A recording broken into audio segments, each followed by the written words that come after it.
I'd like to start with a profound question for you all. Here it is. Do you exist? Yes. Yes? Great. We've still got a live audience after long afternoon. But what makes you believe that you exist? What convinces you you exist? Well, is it because you feel stuff? You experience the sensations of your body, the thoughts of your mind? You're aware of all the events going on in your life?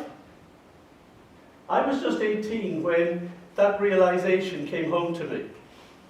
I was staying in a cottage in the coast of Ireland, and one morning just after dawn, I went out onto this rock that was jutting into the sea. And the tide came in around me. And as I was listening to the sound of the waves crashing on the rocks, those sounds merged one into the other, until all that was left was just me and the sound of the sea. And that led me to it's been a lifetime's journey of discovery into this weird thing we call consciousness. Now, science has a hard time really trying to deal with consciousness because it's hard to pin down, it's hard to experiment on.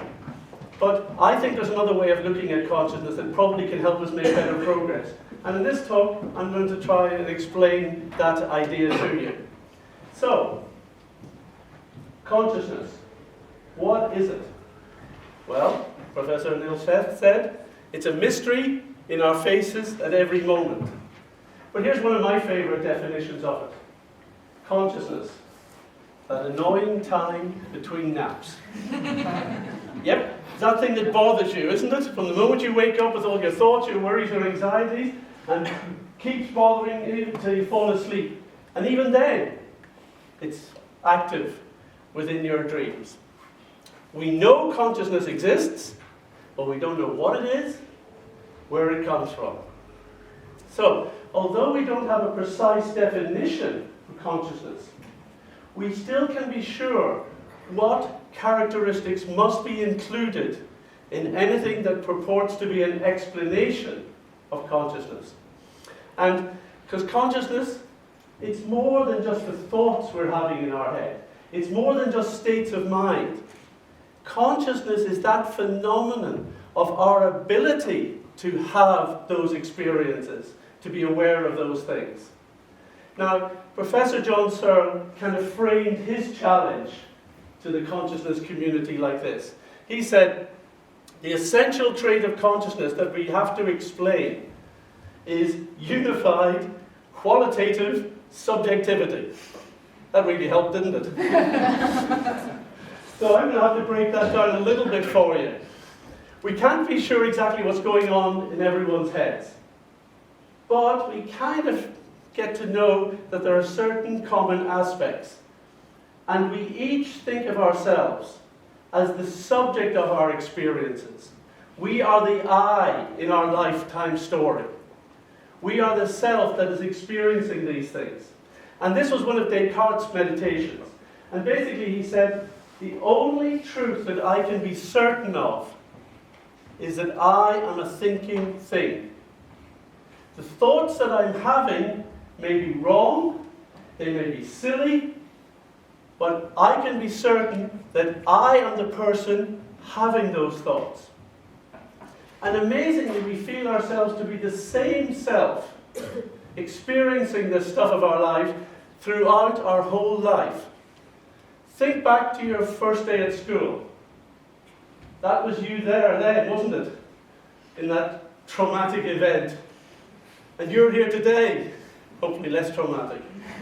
And you may be a little more grown up and more mature, but it's still the same you, that person who is experiencing the stuff of your life. So this persistence of our sense of self is a conundrum for neuroscience. There's nothing in the brain that can explain that. And therefore, many researchers tell us, well, maybe the self must be an illusion. But that doesn't really help, because you still have to explain who is that person who is feeling and experiencing the illusion. the person who's experiencing the illusion is real, even if what we are experiencing seems to be tricky. Now that's the unified subjectivity bit of it. What about the qualitative aspect? Now this is harder to grasp because it means that you need to appreciate the incredible wonder of something that you have always taken for granted. Francis Crick achieved fame for his work on DNA with James Watson. And after that job done, he thought, I'm now going to crack an even bigger mystery for science, consciousness. So he and his new collaborator, Christoph Koch, decided that they would examine brain scans and they would try and analyze what's going on. And they came up with a theory called the neural correlates of consciousness. And basically what it was doing is looking at which parts of our brain fire when we are at our most conscious states of mind. But they hit a brick wall. The same brick wall that all neuroscience studies do when they look at consciousness. And this diagram from their paper, A Framework for Consciousness, gives you some idea of what's going on. And I've created these boards here, and I apologize for the kind of homemade aspect of them, but I've created them in order to explain the problem to you. And we start, this is, gives you an idea of how visual perception works. And it's going to introduce you to something that you might not have thought about in how you experience the world. We start with the red ball. Proverbial red ball, beloved of consciousness philosophers. Light bounces off it and goes into the eye. And I've used a video camera here because it works in the same way as an eye. It converts light energy into electrical signals through the photosensitive cells.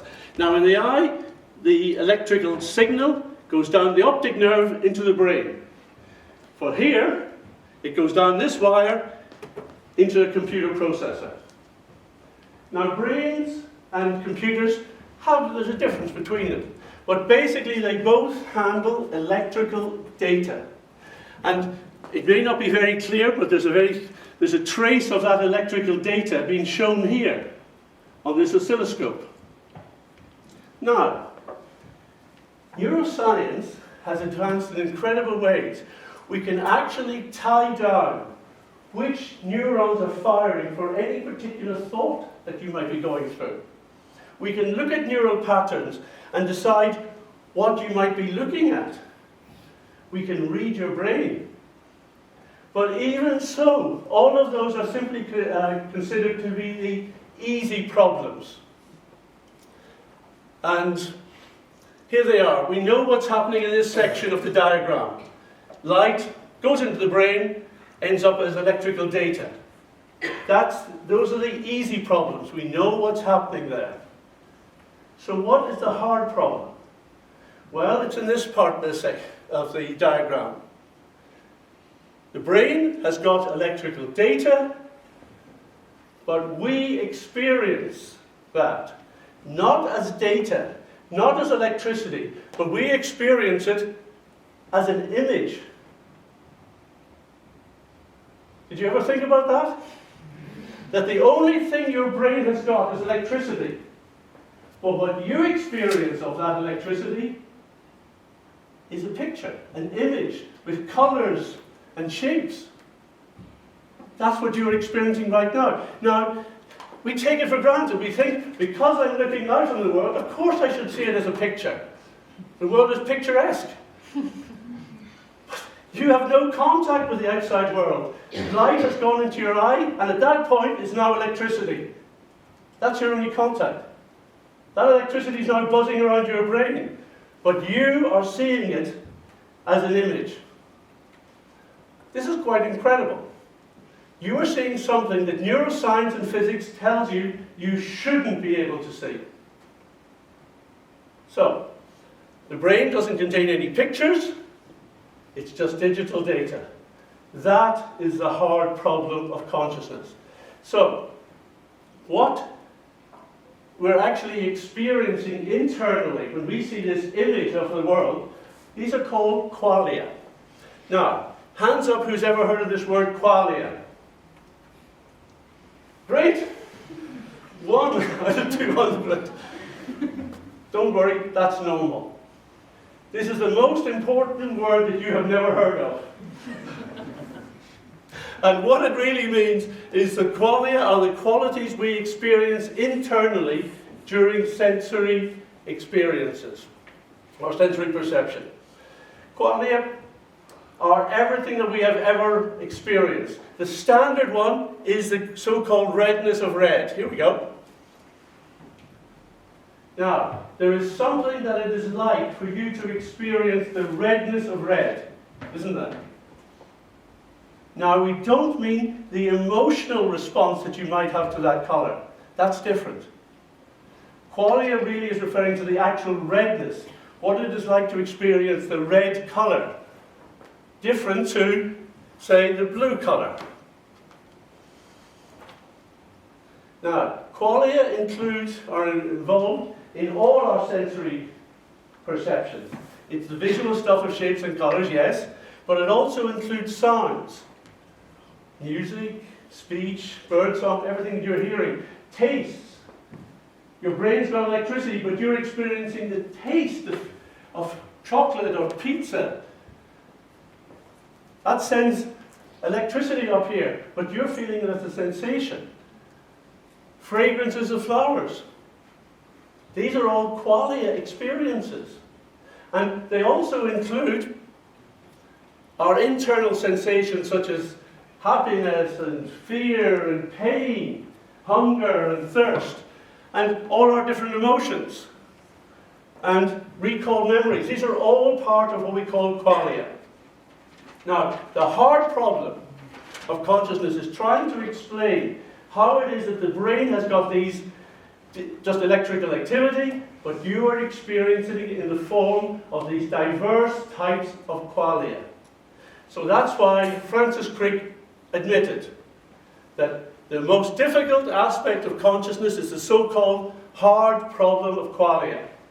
No one has produced any plausible explanation as to how the redness of red or the blueness of, or painfulness of pain could arise from the actions of the brain. Sorry, yes, we got it there. So, qualia are irreducible to brain activity. We cannot explain them in terms of the brain. They are beyond the brain. They may even be beyond physics.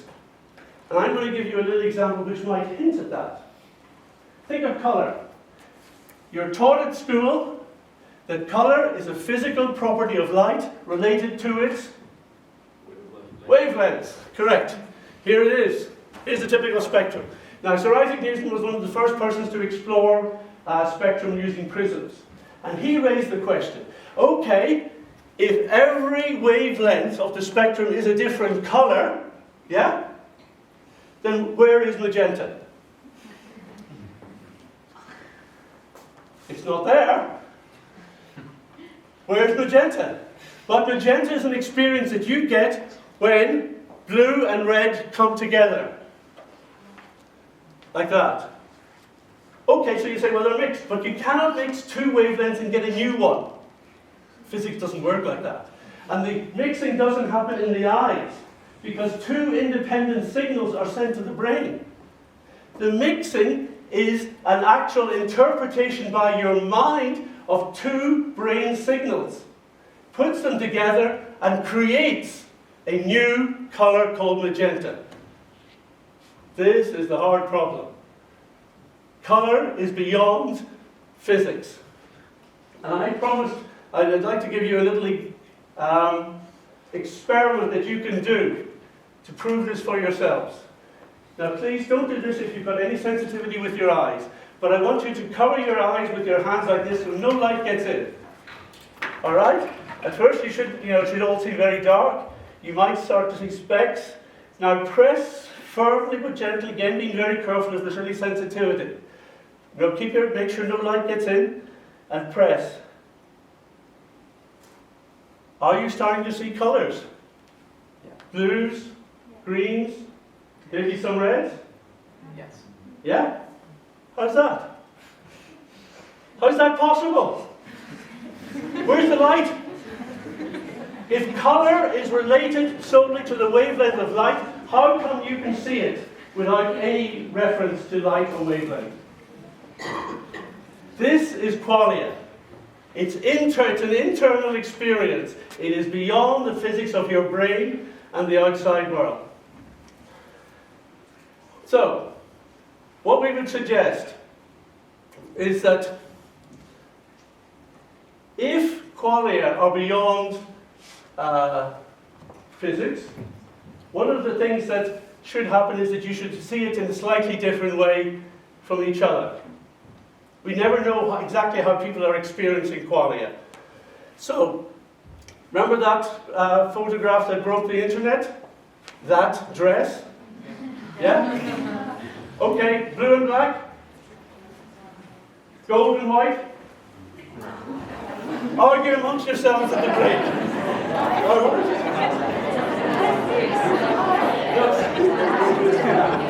All right, Order!